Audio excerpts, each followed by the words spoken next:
Originally, we planned a focus group discussion through live video meeting. However, due to the bad weather and unstable internet signals, we could not proceed. So we shifted to an alternative method, an online survey using Google Form. We invited grade 12 students to join by posting an announcement in G-Class with a Google Form link. We successfully gathered 40 valid responses. As a proof that we fully conducted this, we have a screenshot of our G-Class announcement, the link posted of survey form, and the responses received, all attached.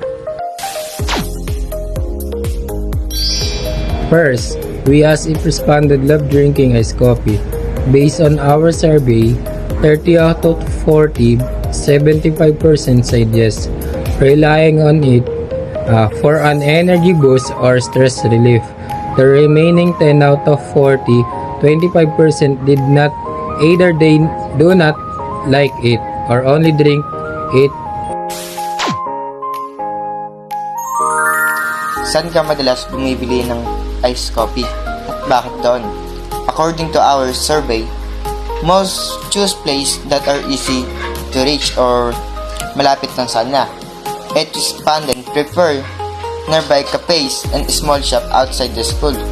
For specific brand, Big Brew and Starbucks were tied at first place with 6 buyers, each followed by BRWD or Brew with 4.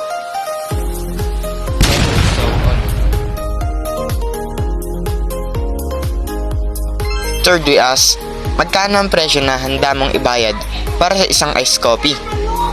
Bakit?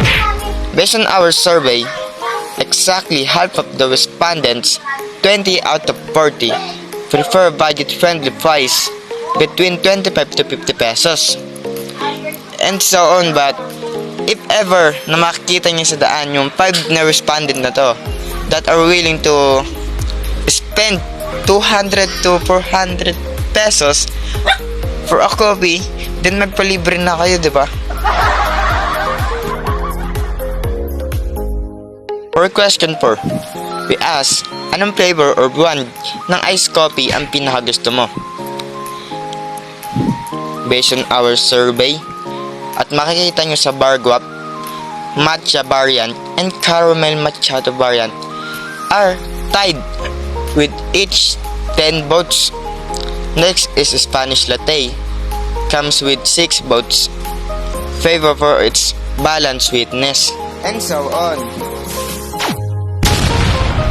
We wanted to know, kapag walang iced coffee na mabibili, ano ang inumin na pipiliin mo bilang kapalit? Bakit iyon? Based on our survey, 11 people choose fruit tea or juice as our pressure, while 7 switch to hot coffee and another 7 for milk tea, and so on. For question 6, we ask, ano ang mga bagay na pinakamahalaga sa iyo kapag bumibili ng iced coffee?